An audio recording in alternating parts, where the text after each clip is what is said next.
ഇന്ന് നമ്മൾ ചെയ്യുന്നത് ക്ലാസ് 6-ൻ്റെ ചാപ്റ്റർ 1-ലെ പേജ് നമ്പർ 8-ലെ ഫിഗർ ഇറ്റ് ഔട്ടിലെ 6th ക്വസ്റ്റ്യൻ ആണ്. ഇപ്പോൾ ക്വസ്റ്റ്യൻ എന്താണെന്ന് നോക്കാം. What happens when you start to add up powers of 2 starting with 1? അതായത് 1-ൽ സ്റ്റാർട്ട് ചെയ്യുന്ന 2-ൻ്റെ പവേഴ്സിനെ അപ്പിലേക്ക് ആഡ് ചെയ്യുമ്പോൾ എന്താണ് സംഭവിക്കുന്നത്? എങ്ങനെ എടുക്കണമെന്നാണ് പറഞ്ഞത്? That is take 1 plus 2, 1 plus 2 plus 4, 1 plus 2 plus 4 plus 8, etc. ഇങ്ങനെ വേണം ആഡ് ചെയ്യാനെന്നാണ് പറഞ്ഞിട്ടുള്ളത്. Now add 1 to each of these numbers. What numbers do you get? Why does this happen? അപ്പോൾ ഈ നമ്പേഴ്സിൻ്റെ കൂടെ വീണ്ടും 1 ആഡ് ചെയ്താൽ നമുക്ക് കിട്ടുന്ന നമ്പർ എന്തായിരിക്കും? Why does this happen? ഇത്രയത്തിന് നമ്മൾ ആൻസർ കൊടുക്കണം. അപ്പോൾ ആദ്യം നമുക്ക് പവേഴ്സ് ഓഫ് 2 നമുക്ക് ഇങ്ങോട്ടൊന്ന് എടുത്തെഴുതാം. എന്തൊക്കെയാണ് പവേഴ്സ് ഓഫ് 2? പവേഴ്സ് ഓഫ് 2 എന്ന് വെച്ചാൽ 2-ൻ്റെ പവറായിട്ട് വേണം നമ്മൾ നമ്പേഴ്സിനെ എഴുതാൻ. അതായത് 2-ൻ്റെ പവർ എന്ന് വെച്ചാൽ എന്താ? നമ്മൾ ഈ താഴെ എഴുതുന്നതിനെ നമ്മൾ ബേസ് എന്നാണ് പറയുക കേട്ടോ. ഇത് ബേസ്, മുകളിൽ എഴുതുന്നത് പവർ. അപ്പോൾ ആദ്യത്തെ പവർ 2⁻0, അതായത് 2-ൻ്റെ പവർ 0.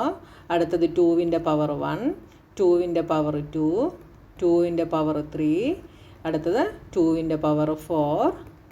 ഇങ്ങനെ പോകും. 2-ൻ്റെ പവർ 0 ആയാൽ എന്താണ്? 2-ൻ്റെ പവർ 0 ആയാൽ ഏതൊരു നമ്പറിൻ്റെ പവർ 0 ആയിട്ട് വന്നാലും ആൻസർ ഈസ് 1.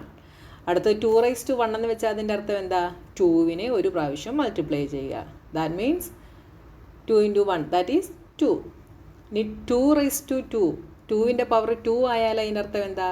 2-നെ 2 ടൈംസ് മൾട്ടിപ്ലൈ ചെയ്യുക. അതായത് 2 into 2, ദാറ്റ് ഈസ് 4.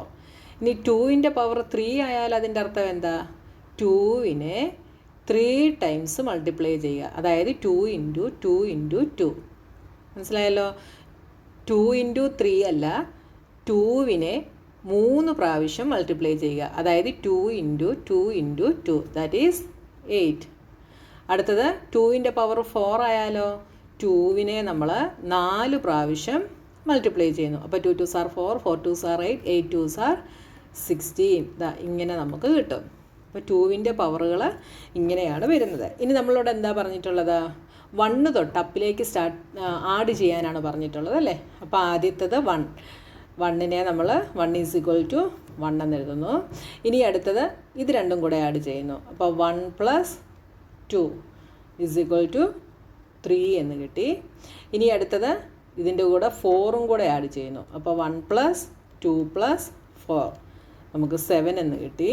ഇനി ഇതിൻ്റെ കൂടെ അടുത്ത നമ്പർ ആഡ് ചെയ്യുന്നു. അപ്പോൾ 1 + 2 + 4 + 8 നമുക്ക് 15 എന്ന് കിട്ടി.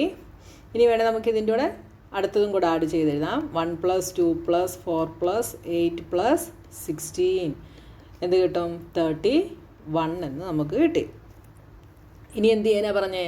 Now add 1 to each of these numbers. ഈ ഓരോ നമ്പേഴ്സിൻ്റെയും കൂടെ 1 ആഡ് ചെയ്യാനായിട്ട് പറഞ്ഞിട്ടുണ്ട്. അപ്പോൾ 1 ആഡ് ചെയ്ത് നമുക്കൊന്ന് എഴുതാം. അപ്പോൾ അത് ഞാൻ നിങ്ങൾക്ക് കാണാൻ എളുപ്പത്തിന് വേണ്ടി ഇങ്ങോട്ട് എഴുതുന്നു കേട്ടോ.